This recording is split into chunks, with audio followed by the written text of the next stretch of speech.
Welcome back to another episode of the Further Healthy Host podcast. We talk about conscious living, self awareness, and everything in between. I'm your host, Ree. Sunset Tim, Thank you for joining us and allowing us to be a part of your journey. Smooth. I'm looking at you upside down. It's actually getting really weird. Upside down? Yes, I mean, It's to the side. no, it's upside down, though. We literally upside down, though. Your face is upside down to me, though. I guess so. It ain't that weird to me. How are you? I'm good. I don't mean to get too deep about how I'm doing, but today I woke up in a lesson of abundance. I feel like that's what my life in right now. I feel like we all speak and ask for abundance, but abundance comes with so much discipline. You know what I mean? Like, you can ask for to be limitless in categories or have more than enough for yourself. But when you actually get it, are you responsible enough to actually deal with abundance? True.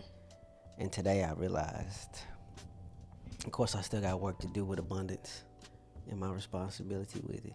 But I think I handled it pretty well today. But I'm just thinking back on other times in my life that we don't speak about how abundance is such it's a challenge for real.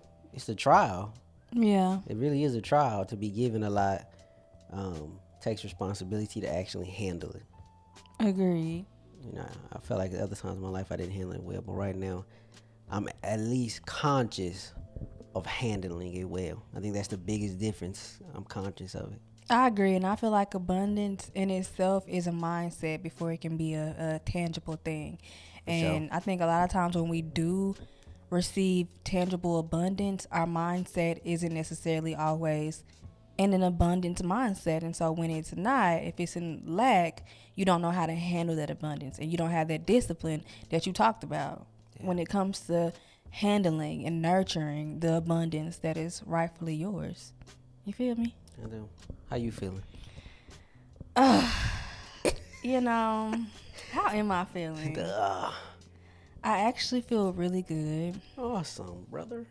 I feel good about life. This week it's been a busy one. It's been a really busy one. But I'm grateful. I'm tired, but I'm grateful. And I'm excited for the weekend to get some rest. But ultimately, I'm just feeling really blessed and grateful because I think sometimes I take for granted the life that is ours. You know what I'm saying? Like, sometimes we can get so used to things, especially as human beings, our little short-term, like, I guess, what's the word I'm looking for? The little pleasures of life. Yeah, like the satisfaction. Like, I feel like as human beings, we get bored with stuff fast. That's really what I'm trying to say. So I think sometimes we can take for granted the blessings in our life.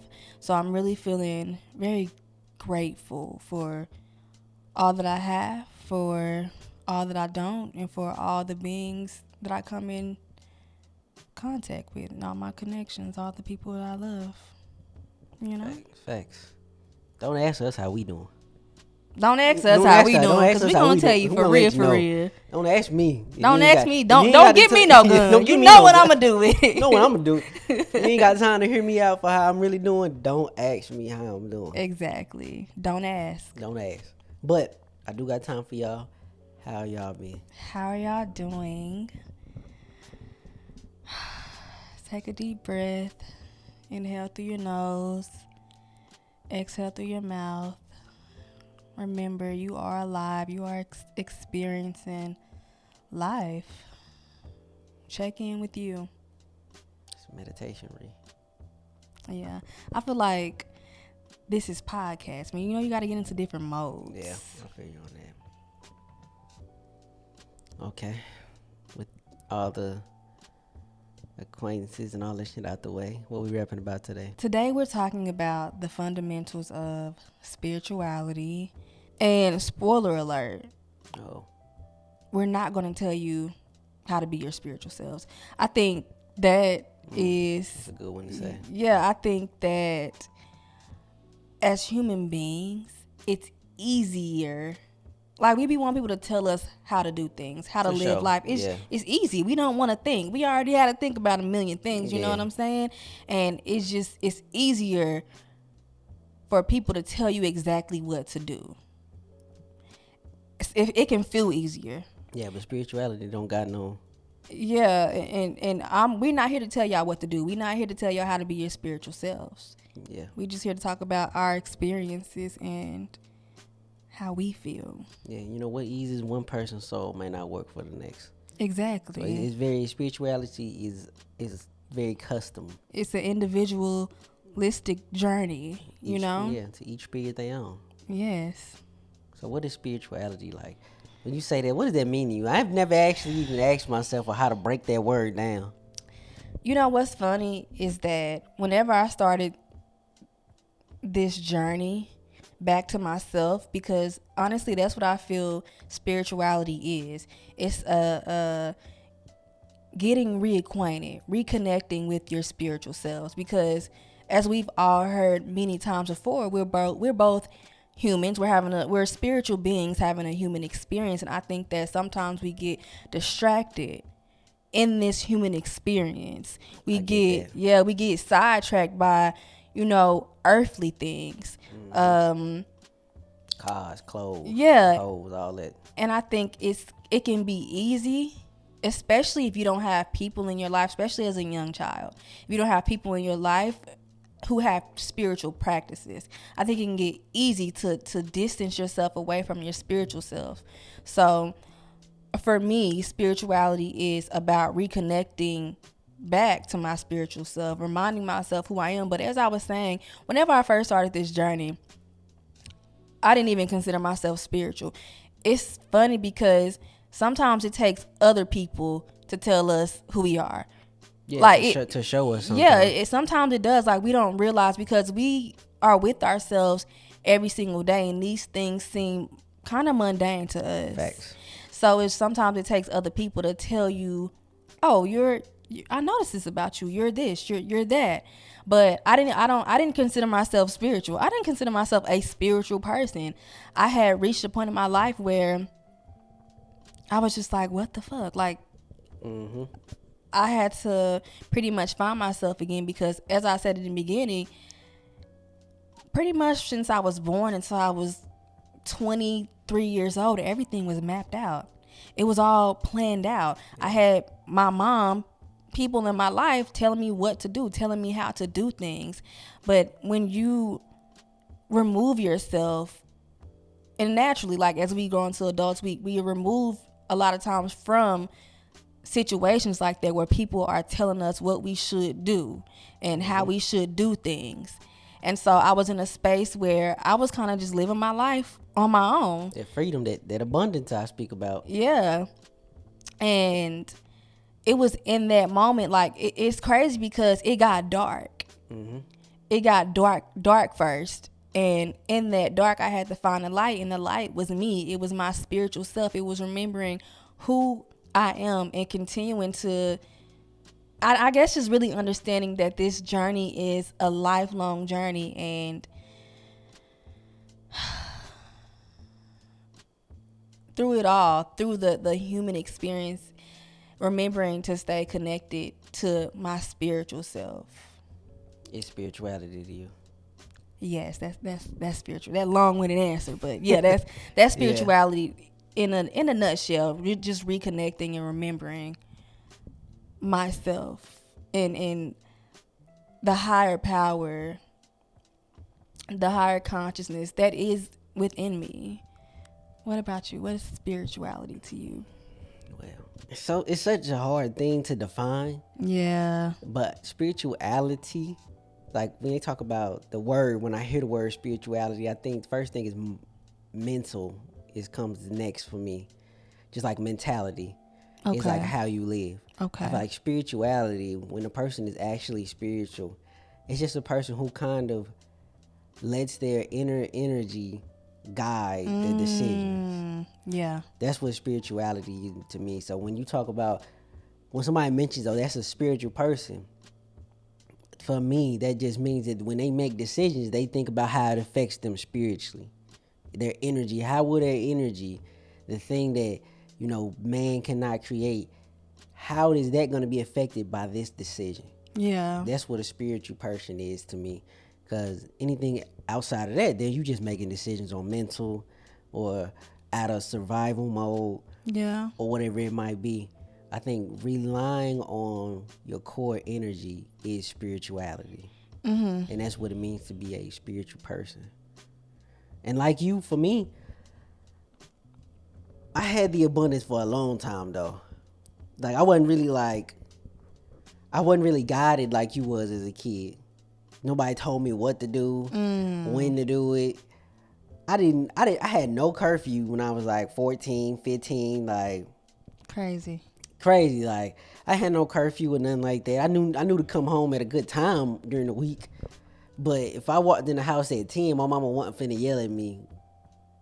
10:30, 11 on a Thursday, she wasn't finna yell at me.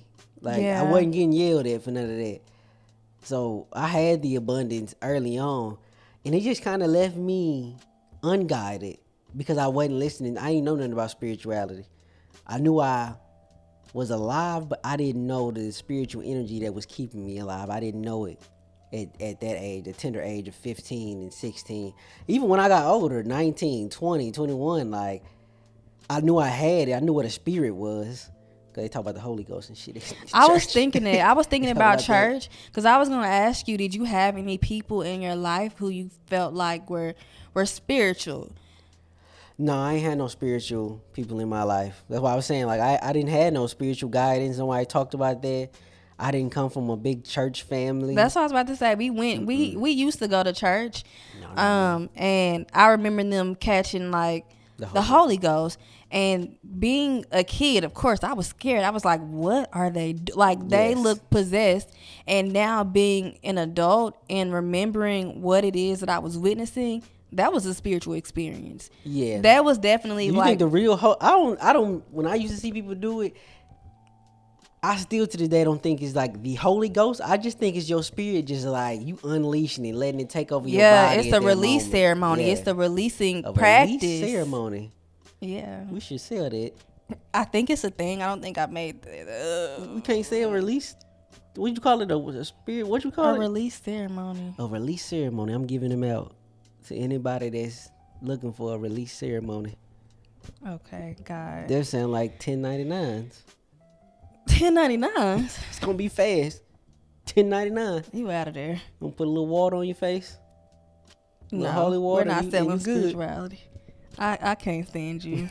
That's what they used to. Do you remember on BET at late night they said like spiritual water? Like I bought this water and I splashed it, and the lady be like she won a lotto or some shit like that. Do you remember those? I was asleep. Oh well, goddamn. You don't remember? If you do remember that, you know what I'm talking about. The holy water they used to sell on BET after Uncut came on. I was definitely asleep. I don't remember that, but yeah, no, like just remembering that definitely was a spiritual experience for sure. Seeing somebody kiss the Holy Ghost. Yeah, I feel like the spirit knows better than we do. Mm-hmm. It don't be wanting to let go of things until we fully have felt the entire experience, and we know how we really are settled in from that event or from that person. Like I said earlier, spirituality is consciousness. And when I think about consciousness in my life, I feel like I've had conscious moments, but it's like different levels of consciousness. Agreed. Like I was in survival mode for the longest. You, me, half the fucking world. Exactly. And in survival mode, there's a level of consciousness that you have, right? And it's just like awareness though. Like when you in survival mode, you aware. Like you aware of everything that's gonna hurt you. What you focusing on? Yeah. Yeah, but that's it though. That's really where the consciousness be stopping at. It don't be like you not feeling everything, because feeling is a level of consciousness. Mm-hmm. But when you in survival mode, all you got is awareness. It's like driving. Some motherfuckers, be unaware on the road, so you have to have double awareness. Like you just really trying to protect yourself in between point A and B. Yeah. You know what I'm saying? Survival mode is just like that with consciousness. Yeah. Unfortunately, so many of us are in survival mode Yeah. based on like, experiences that we had and trauma.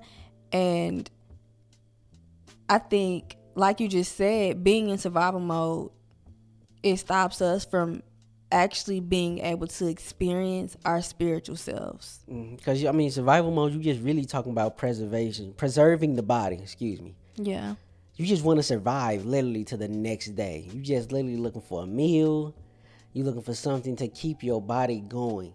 You not necessarily pausing to feel or anything like that. When I was in survival mode, I think back to when we were living in the section, the Sunset Projects. Yeah. That's partially where I got my name from. Mm-hmm. If they don't know that, we lived in the Sunset Projects. That was like pure survival mode. I had no idea about like spirituality, none of that. We was goddamn. We used to wake up every morning. I just remember this. We used to wake up every morning. I just thought about this yesterday. I'd go in the kitchen with a shoe. Yeah, be a roach. Cause I knew like if someone kept the kitchen light on, I had to kill a roach. So I was in such survival mode. My morning routine was to go to the kitchen with a fucking shoe. But what's crazy though, when we were living that experience, it really didn't feel like survival mode. It didn't. And the thing about survival mode though is that yes, it's a physical thing, but it's actually more of a mental thing than it is a physical thing. And before you can get out of a physical reality of survival mode, you have to get out of survival mode in a mental space. Because I think you can have survival mode isn't limited to physicalities. You can have tangible abundance, but I think your mind can still be in survival mode. Your mind can still be in a place of lack. Yeah. I don't think any amount of abundance, physical abundance on earth, brings forth true happiness. Yeah, agreed. And that, again, it's a spiritual thing though that they doing. Like they trying to take care of themselves, and they believe that chasing physical abundance is gonna take care of them. Yeah, they believe it's gonna fill a void. That's what they're trying to do, is fill a void. Mm-hmm. But the only thing, and we know that it's connecting back to who you truly are. Yeah. That's the only thing that's gonna fill a void. And earlier you said something like starting where you are. I agree with that, but I think sometimes it's important to go back. I think it's important to deal with wounds and trauma that affects the being that you are today.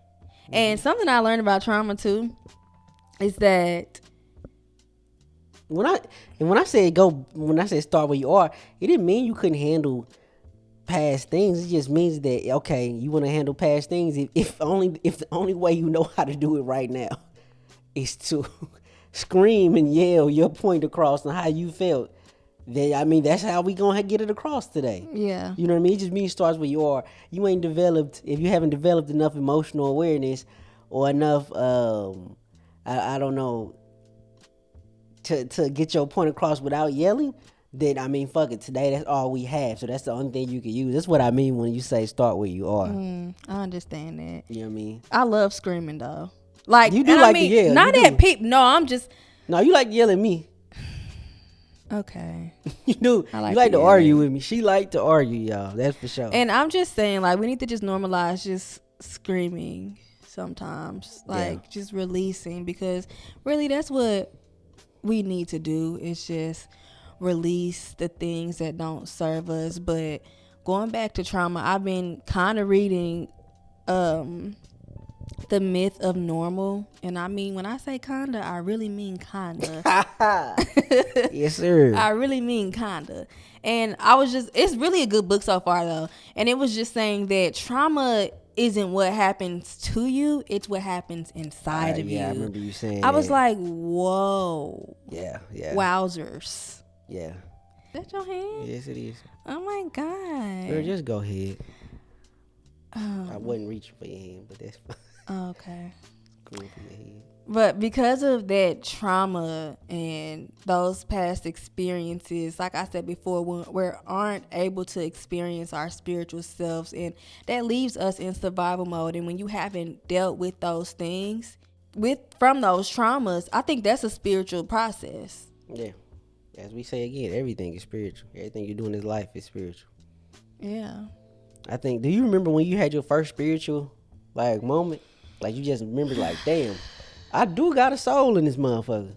I can remember mine vividly. What's yours? We was living on campus. And I can't exactly remember what provoked me. Of course, you got into spirituality and shit before I did. And you started meditating before me too. Mm-hmm. And you told me like, babe, man, you need to try meditating. Mm-hmm. You really need to try this. And I have always had bad anxiety. Back then, it was the worst. It was like very bad back then. Social anxiety. But around this time, my specific anxiety was around, what's it called? Hypochondria. I was a hypochondriac. Oh, yeah. I consistently thought something was wrong with me. Yeah. Poor baby. Yes, around the time I was very bad with it. WebDM was getting WebMD. Web what is it called? WebMD. WebDM? WebMD, like medical doctor. MD. WebMD. WebMD. I was giving them good business. don't. If you ever feeling anything, don't go to WebMD. Oh my mama, I know about cancers of the. It's cancers in places I didn't even know you can get cancer in. Yeah. I ain't even gonna get into that. You don't want to know the dark side of going on there and looking up symptoms. But yes, I was on there all the time. I've never really felt at peace in my body until one day I shut the door to the room, and I think the only thing lit was like a candle. I did do it real dramatic, like, but I wanted to though. You're hilarious. I wanted the dramatics, so I cut all the lights off. Sometimes we need the dramatics. Sometimes you need them. Cut the lights off. I put one candle on, and I just sat there. Thoughts was racing at first, and then for like the first time, I probably was like, I had to have been about 27, because Zuri was born. Mm-hmm. Somewhere around 27. For the first time, I didn't hear anything. I didn't think anything. And I kind of didn't feel anything. And that is when I first felt my felt my soul. Oh, I thought you were saying my name, but you saying you got reacquainted with yourself. Yeah, I got reacquainted with myself. Okay. Then I said re, and he was like, oh, re, yeah. Anyways, yes, I got reacquainted with my soul, and it was brief as fuck. It was like, it do be brief. It was like 3 little seconds, maybe 1, 2, 3, but them 3 seconds changed everything. And it scares you though, cause it's almost like out of body. Like, whoa. It didn't scare me the first time. It be scaring me sometimes. Didn't scare me. I found myself again, and from that point on, it took a little time, but I cured myself of the hypochondriacness through meditation. Mm-hmm. And after that, I really thought I was good for the rest of my life. Oh, my mama. I remember you saying that. I was like, yeah, I'm good for the rest of my life. I'm good mental health wise. I ain't got to like meditate again. You just did it once and I just meditated. It's over. Yeah, I'm good. What you mean I got to meditate? I just meditated last month. Oh, my mama. That's what it felt like. I did it once. Like, it was a wrap. But, yeah, when I got awoken to me, it was around 27. Woke to myself. Mm-hmm. It was around 27. I felt my spirit again. I've been, I guess, chasing that feeling, and I always get it when I listen to my inner self. Yeah. Do you remember yours? Okay, so you was on shrooms in Jamaica. I wish. I can remember a few times. Yeah.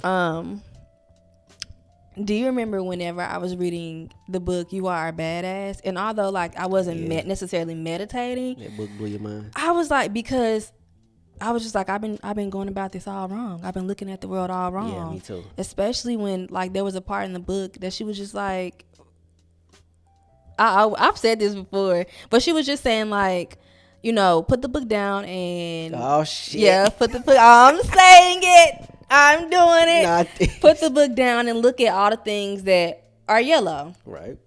And I couldn't find nothing yellow. Mm-hmm.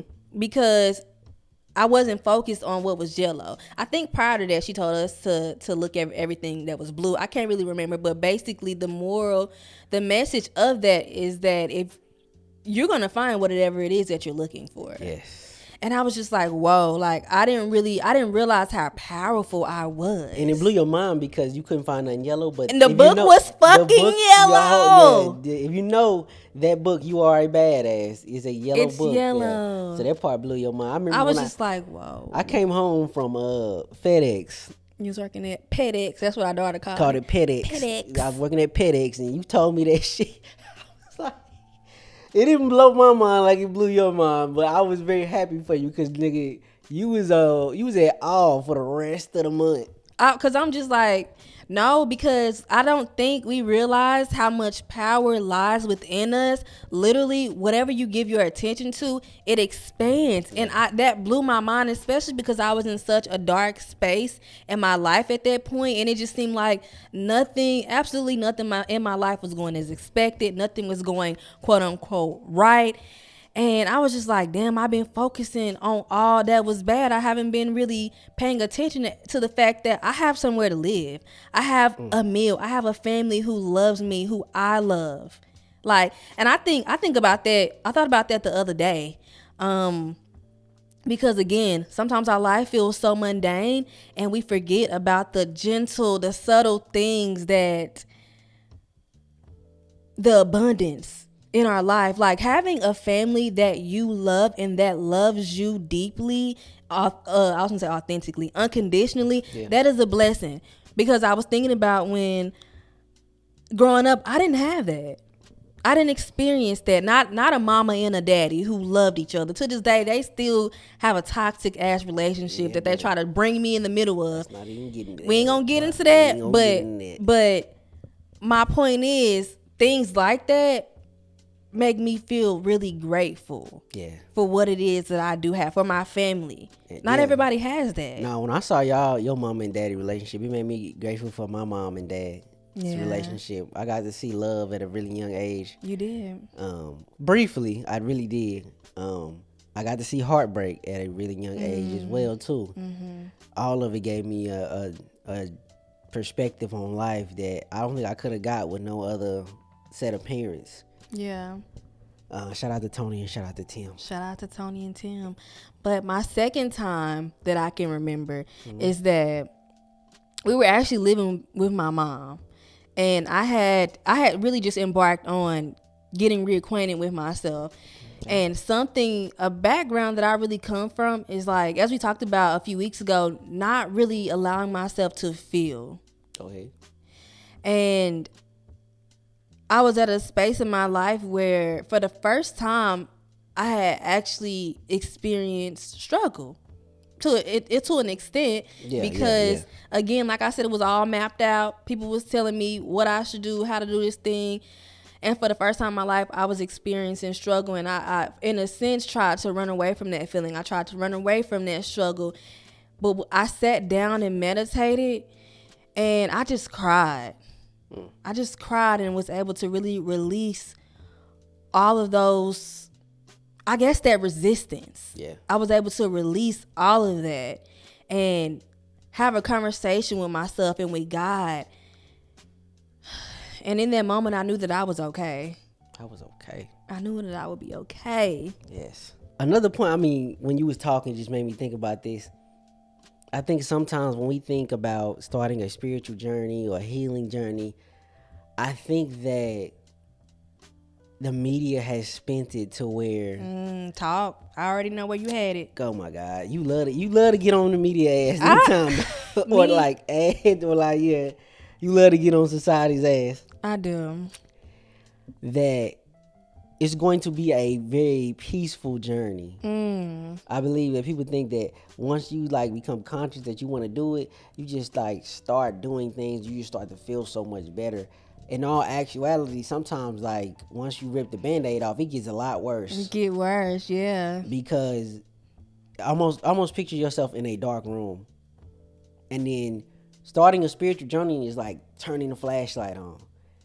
And then you see a big ass monster over there. You immediately cutting that bitch off, or you running, like either one. But the actual journey is getting acquainted with that big scary motherfucker over there. Yeah, that's what it's like. You know what I mean? I think what made me think about with that when you brought up you brought up your mom and dad. I brought up mine. Brought up my childhood. when I was a kid, I used to be so scared of like house noises at night. The refrigerator click on, you be like, any little noise in the house, you know what I mean? Man, y'all mans is scary. Yeah, I'm scared about sleep. I'm scared about a nigga coming to get me in my sleep. No one's coming to get you. I know now though, but for a long period of my life, I always thought somebody was coming to get me when I went to sleep. You ever like notice like people be like when they turn all the lights off in the house, they run into their room and like. I love the dark. You love the dark. You a weird person sometimes. I bro. love the dark. I like the dark with a little light. He like a nightlight. And I that's do. okay. I'm a grown man that likes a little nightlight. We just got. We got a new clock that lights up. Oh, and I Hatch keep clock. it on at night. I love it. I be having to turn it out. I be making sure he's sleep because it'll keep me up. I need it dark. But it ain't like I'm scared of the dark. I love the ambiance of like fire burning. Are you like though? a candle? Keep my dude. Like a candle burning in a dark room. That's just like so peaceful to me. You know what I'm saying? I feel that, baby. That's what I be chasing. But yeah, spirituality is like that, bro. You put that flashlight on, it's a big ass monster in the room. I agree, and we're afraid the monster. I was just gonna say, and that big ass monster is a part of you. I was just gonna say that. You Oh know my what I'm god, saying? That monster, he not scary. He's a part of you. Like embracing. Yeah, it's reflective. Embracing the bad is just as important as embracing the good, because we don't know what's good unless we know what's bad, and we don't know what's bad unless we know what's good.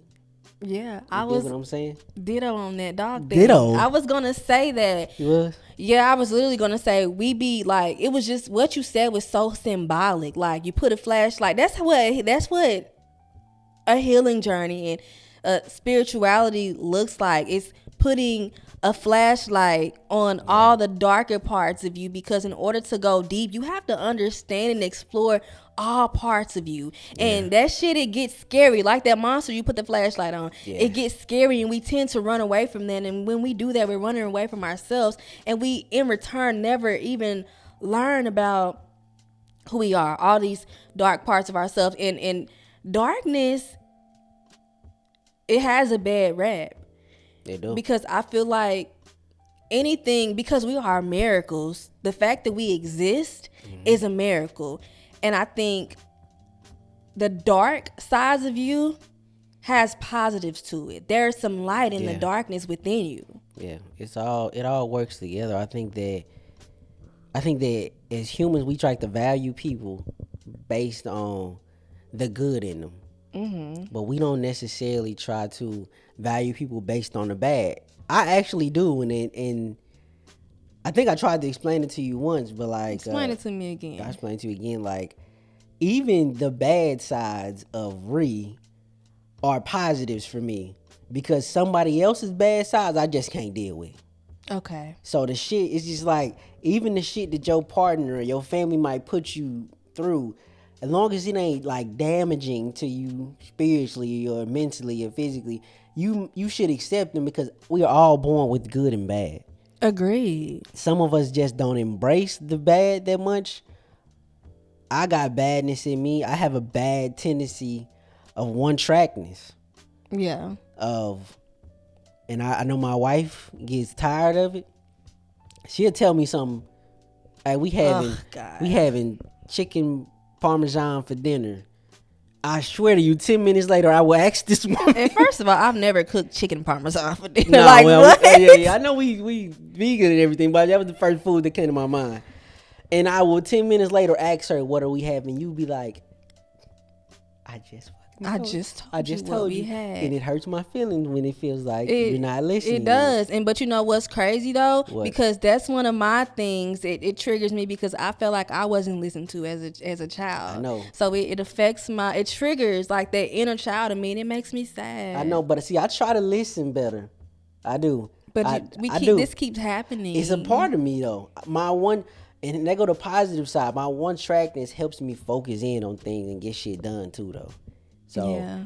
It has its good sides, it has its bad sides, but either way go, my wife, she married a motherfucker, so she accepted it. I guess so. I guess so. And within relationships, like you said, it's all about what you're willing to accept. I'm just thinking about other things that like the fundamentals of spirituality: acceptance, grace, forgiving yourself.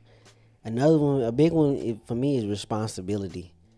I think that so many people are irresponsible with their wellness. They think that another person is in charge of it. Place. I need to move and get out of here. And ain't no place in the world responsible for your happiness.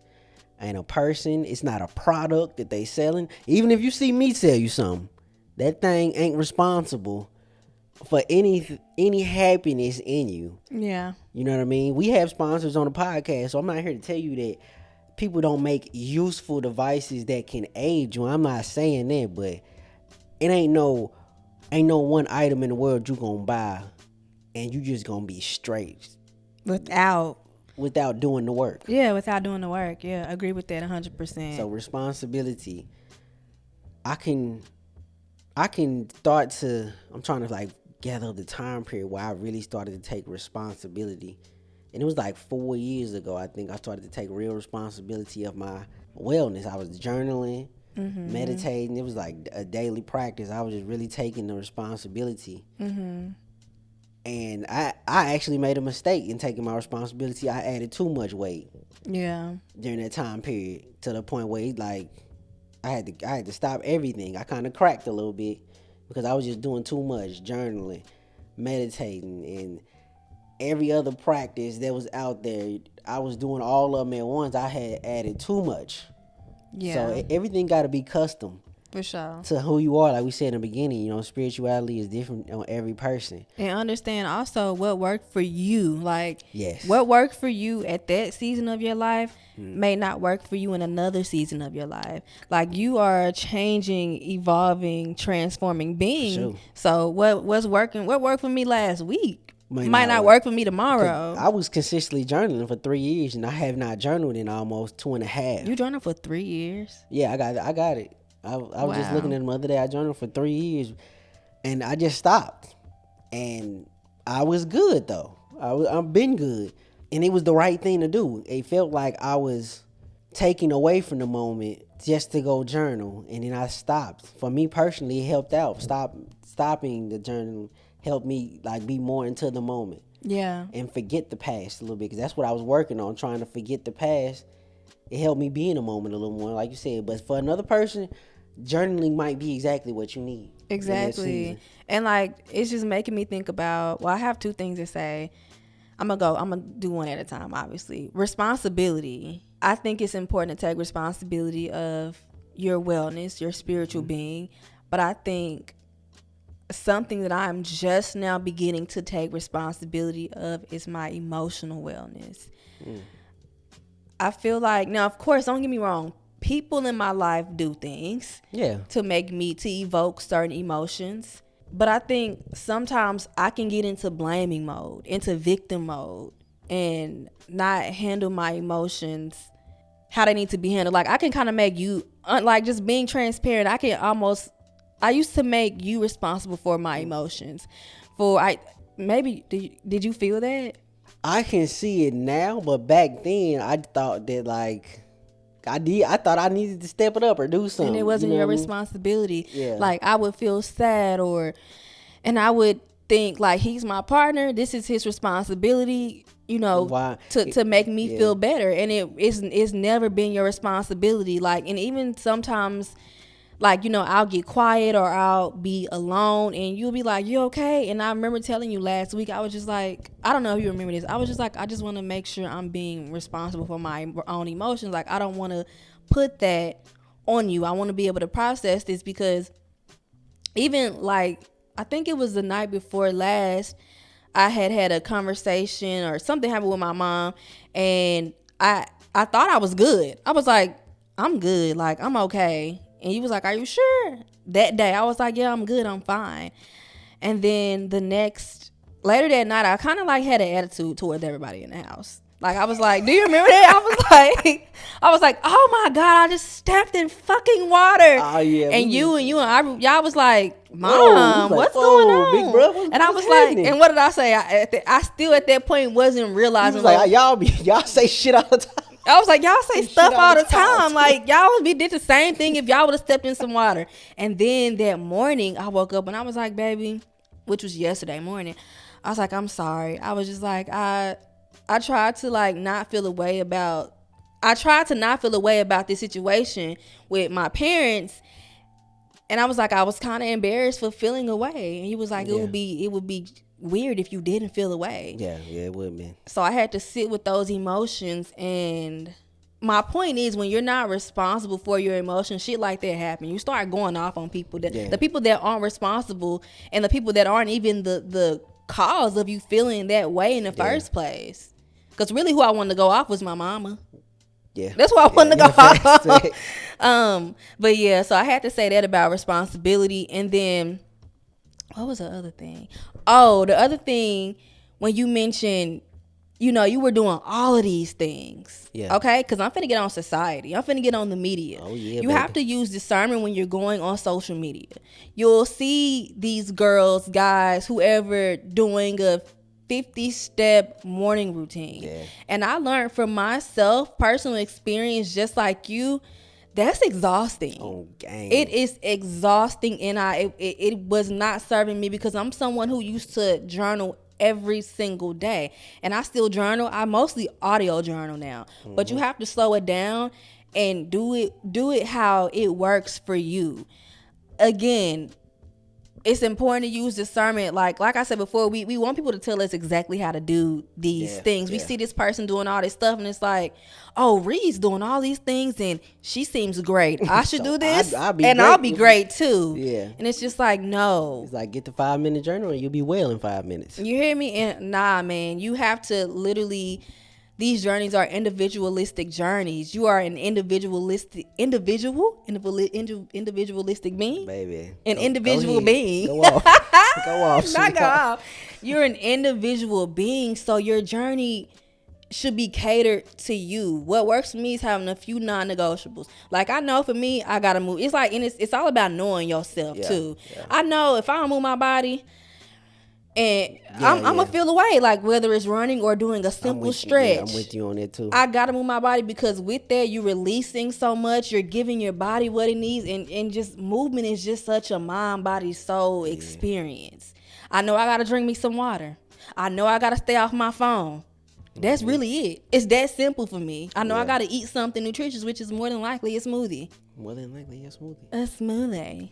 Yeah, I think a lot of times when we don't take responsibility, like you said, we start to blame everybody around us. Mm-hmm. One of the things you said was like, I think that when people don't take responsibility for their emotions, they start to do shit like, why am I not happy with them? Like they start to say they not happy with their partner. And really, you just not happy, and they happen to be there as well. You're not happy with yourself, and they just happen to be there, so they catching the blame. That's a good point. You just not happy with yourself. They just happen to be in the room. Yeah. Catching stray bullets for no reason at all. Yeah.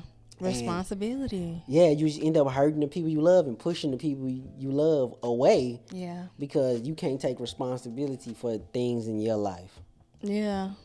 It's an empowering process, and it's a must-have when you talk about spirituality. You can't be spiritual if you don't take the responsibility of it, of taking care of you spiritually. Like you can't leave it up to nobody else in this world to be good spiritually. I don't think anybody else has that power to take care of you and take care of themselves equally. Yeah. Except God. I was just thinking about God, because that is a word that I strayed away from. It's a entity that I strayed away from based off of previous experiences. I had just seen so many people who claim to be, connected to God or religious, and it just rubbed me. I just had a bad taste in my mouth from that. But what I really want to say about that is, for me personally, and I feel like, however you perceive this higher power, it could be God, it could be source, it could be higher consciousness, it could be, it's so many different names for it. But I think in order to be connected to self, for me, it's been important to stay connected to the higher power. Because when I think about that, I realize that, this higher power created all of Earth, me, you, all of us. And it's just really empowering for me as a human being, as a spiritual being. I really be like, damn, I really can do whatever the fuck I want to do. Facts. Like, I'm really limitless. Yes. Long as God agrees, ain't no man alive can stop it. Yeah. You know what I mean? They used to say back in the day, Lord willing. But I feel them on that 100% now. Like, Lord willing, I'm going to do anything. Not, man, if Jay-Z signed me, Jay-Z willing, I'm going to drop this. Nigga, who? Shut up. Like, for real, though, like, anybody, it don't matter. If they on earth, it don't matter what they fucking say. Yeah. It really don't. Lord willing, God willing, I'm going to get this done. If God says yes, ain't no man can say no. Exactly. And this conversation makes me think about... I'm hungry because as soon as you said this conversation makes me think about food came right to my head. Food, Shut up. We gonna eat. we eat Hold right it down for the community. On me. I got it. I'm hungry too though. Yes. But this conversation made me think about how a spiritual journey is an individualistic thing because we are partners. Mm-hmm. We are connected forever. And our spiritual practices are different. Like, you know what I'm saying? True. You're beginning to practice. I don't know how to call it, but yeah, I'm looking heavy into Islam. I've been reading the Quran heavily for the last year and a half. Mm-hmm. I'm still a haste being. I'm still, in other words, fucking up all the time. And I think even when you become, if when I become a Muslim, maybe I'm still gonna be fucking up because man is hasty. He's an imperfect creature. And Allah knows this. But like you said, this is like, I'm looking into religion. That's not something that you not interested in, at least right now. Not. But the thing about it is, and I know that I've grown as a human being because it used to be hard for me to, like, anytime I hear anybody talking something religious, I be like, shut the door. I don't even want to hear, like, my mind literally is closed so I can tell that I'm becoming more open-minded. And I also respect you enough and I love you enough to allow you to go on your own path and